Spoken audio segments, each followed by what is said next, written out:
Totally made my kids banana muffins this morning, hoping that it would take them at least 10 minutes to eat them so that I could record this. It did not work.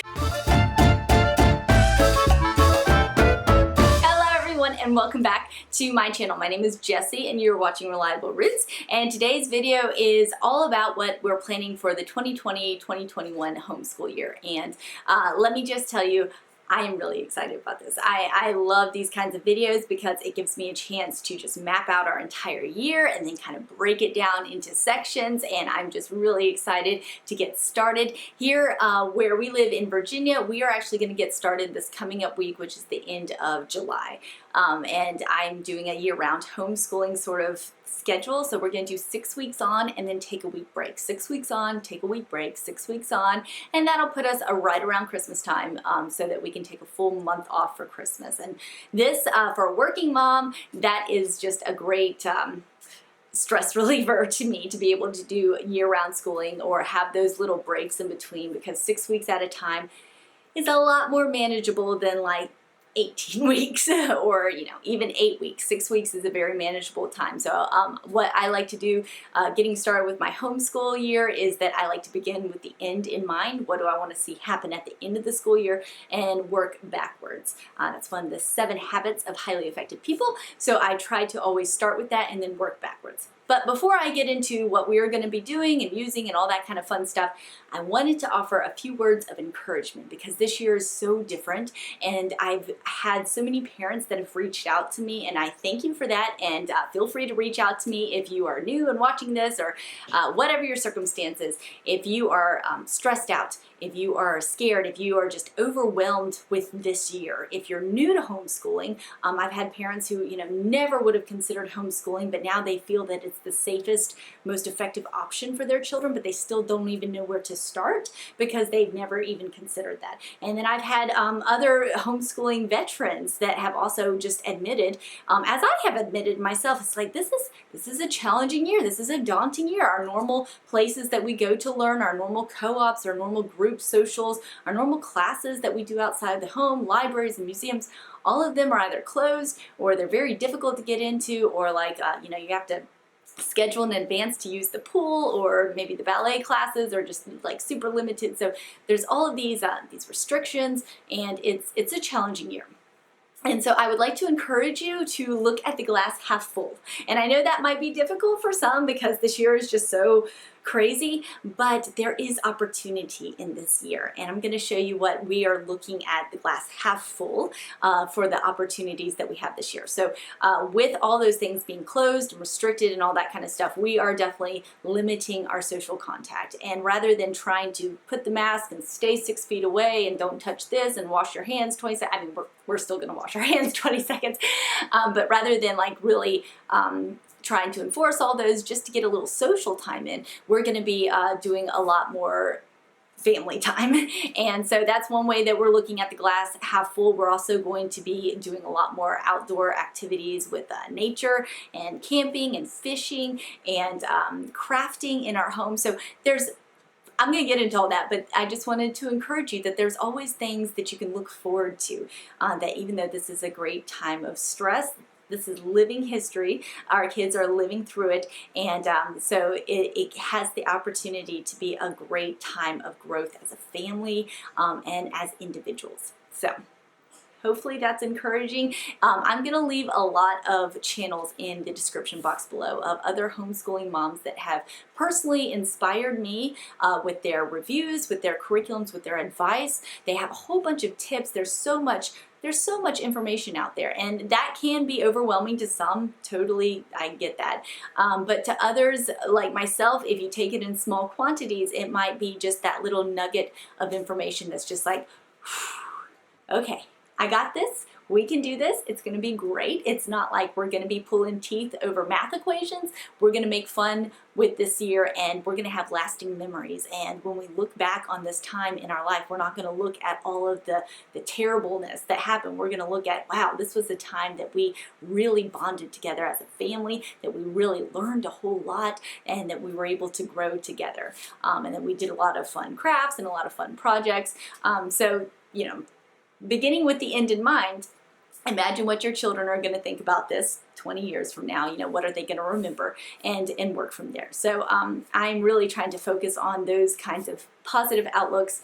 But in the description box below, some of these channels have a whole bunch of tips for getting started, but pretty much everybody that I've seen on YouTube, I think, every homeschooling mama that I have seen personally gives one big tip, and that's take a deep breath and breathe.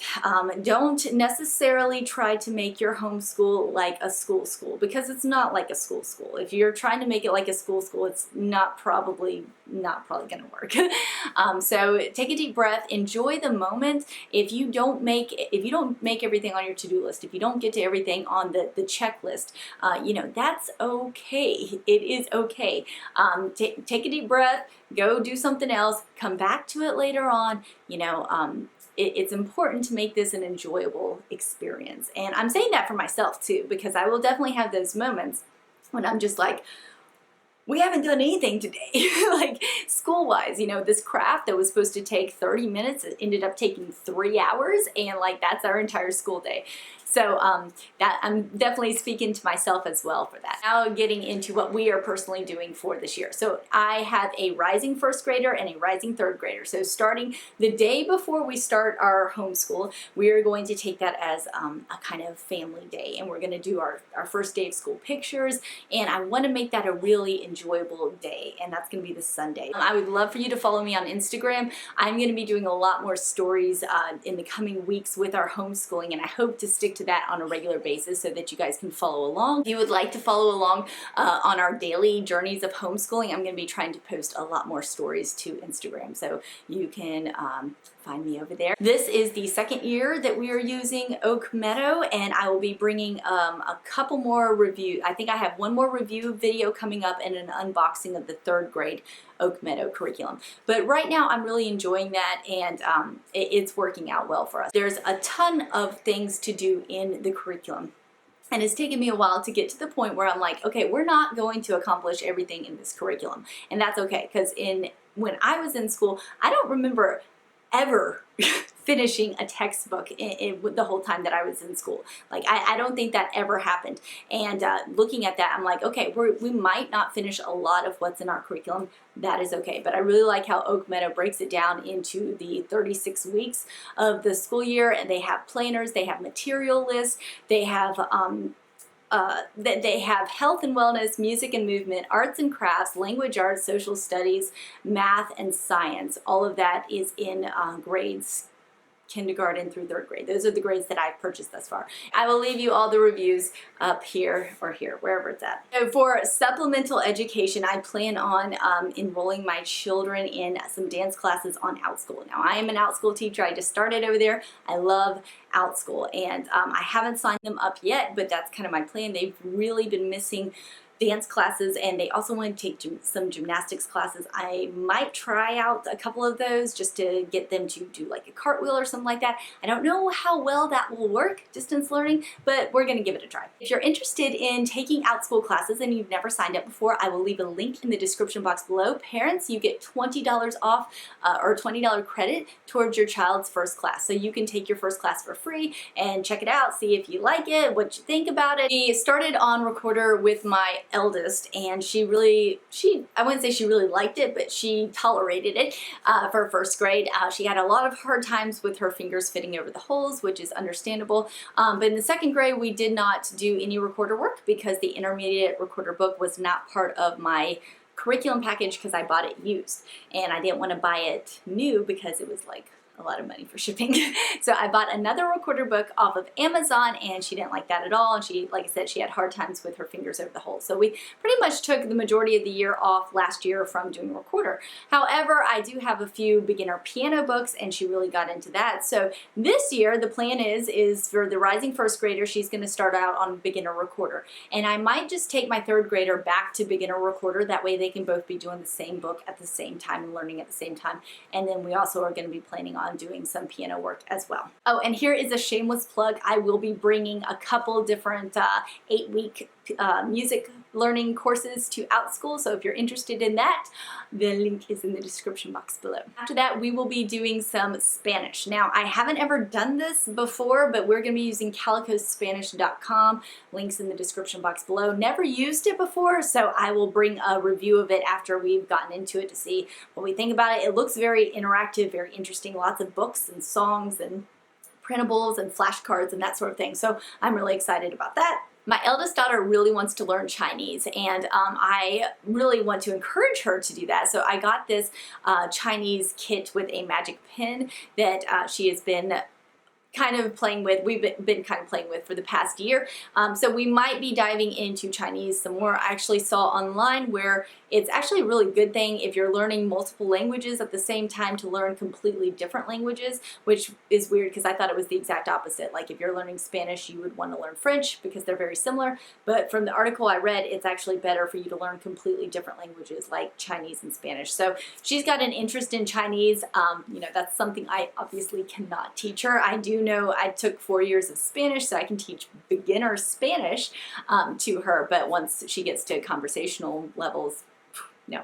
At this age, I'm not looking for her to talk in a conversational way, just really am sparking interest, and that's pretty much throughout all of grammar school. That's my main goal as a homeschooling mom, is that I just want to spark that interest for learning. So this year we are doing a year-round homeschooling. We're doing 6 weeks on, 1 week off, 6 weeks on, 1 week off. Big break around Christmas time. Oh, Christmas is one of those times I want a lot of baking going on. I want a lot of homemade gifts going on, a lot of decorating. I'm watching Little House on the Prairie, and my oldest daughter has really been diving into the books, and she loves the books. I got some more books on crafting and on a cookbook on Little House on the Prairie, and they also have a Christmas craft book, and they have a Christmas like traditional or like stories from Little House on the Prairie that's like a Christmas collection. So all of those things we might end up doing right around Christmas time. We will start back up about mid-January, and hopefully if everything goes on schedule, we'll end about mid-May. It won't go on schedule. I'm going to tell you that right now. It will not go on schedule. So